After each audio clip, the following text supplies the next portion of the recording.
السلام علیکم ورحمۃ اللہ وبرکاتہ۔ کیسے ہو دوستوں؟ امید کرتا ہوں کہ آپ سب خیریت سے ہوں گے۔ الحمدللہ میں بھی خیریت سے ہوں۔ آج میں پھر آپ کے سامنے مسلمانوں کے حقوق کو لے کر کے جو موضوع چل رہا تھا اس کو لے کر کے حاضر ہوا ہوں، چند حدیثوں کو اور چند اللہ کے حکم کو جو اللہ تعالیٰ نے قرآن میں فرمایا ہے، وہ چند آیتوں کے ترجمے کو لے کر کے۔ سورہ حجرات میں اللہ تعالیٰ فرما رہا ہے کہ ایمان والو بہت سی بدگمانیوں سے بچا کرو، کیونکہ کچھ گمان گناہ ہوتے ہیں اور کچھ جائز بھی ہوتے ہیں، اور کچھ جیسے اللہ تعالیٰ کے ساتھ اچھا گمان رکھنا، تو اس لیے تحقیق کر لو، ہر موقع اور ہر معاملے میں بدگمانی نہ کرو، اور کسی کے عیب کا سراغ مت لگایا کرو، اور ایک دوسرے کی غیبت نہ کیا کرو۔ کیا تم میں کوئی اس بات کو پسند کرتا ہے؟ یعنی اللہ تعالیٰ یہ سورہ حجرات میں فرما رہے ہیں ایمان والوں کو مخاطب کر کے کہ کیا تم میں کوئی اس بات کو پسند کرتا ہے کہ اپنے مرے ہوئے بھائی کا گوشت کھائے، یا مری ہوئی بہن کا گوشت کھائے، یا مری ہوئی بہن کا گوشت کھائے؟ اس کو تو تم برا سمجھتے ہو کہ مطلب مرے ہوئے انسان کا ہم گوشت کیسے کھائیں، اس کو تو تم برا سمجھتے ہو، اور اللہ تعالیٰ سے گوشت کھائے، اس کو تو تم برا سمجھتے ہو، اور اللہ تعالیٰ سے ڈرتے رہو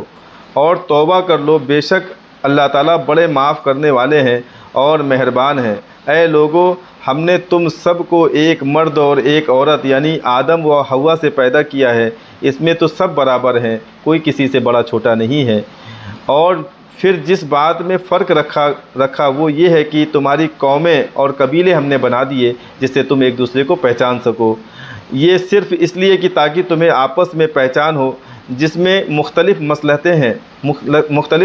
ہیں۔ یہ مختلف قبائل اس لیے نہیں ہیں کہ ایک دوسرے پر فخر کرو، کیونکہ اللہ تعالیٰ کے نزدیک تو تم میں سے سب سے بڑا عزت والا وہ ہے جو تم میں سب سے زیادہ پرہیزگار ہے، اور اللہ تعالیٰ خوب جاننے والے ہیں اور سب کے حال سے باخبر ہے۔ یعنی اللہ تعالیٰ تو سب کے حال کو جانتے ہیں کہ کون اچھا ہے کون برا ہے، اور کس کے دل میں کس کے لیے کیا ہے، یہ اللہ کے سوا کوئی نہیں جانتا۔ پھر آگے فائدہ ہے کہ غیبت کو مرے ہوئے بھائی کے یا مرے ہوئی بہن کے گوشت کو کھانے کی طرح اس لیے فرمایا ہے، اس کا مطلب یہ ہے کہ جیسے انسان کا گوشت نوچ کر کھانے پر اسے تکلیف ہوتی ہے، اسی طرح مسلمان کی غیبت یعنی اس کی برائی کرنے سے اسے تکلیف ہوتی ہے۔ لیکن جیسے مرے ہوئے انسان کو تکلیف کا اثر نہیں ہوتا کہ کوئی انسان مرا ہوا ہے آلریڈی اور اس کا ہم گوشت نوچ کے کھا رہے ہیں، اس کو تکلیف نہیں ہو رہی ہے، اسی طرح جس کی ہم غیبت کر رہے ہیں اگر وہ ہمارے درمیان موجود نہیں ہے اور ہم اس کی غیبت کر رہے ہیں تو ظاہر سی بات وہ مرے ہوئے انسان کی طرح ہے، اس کو بھی نہیں معلوم ہوتا کہ کون ہماری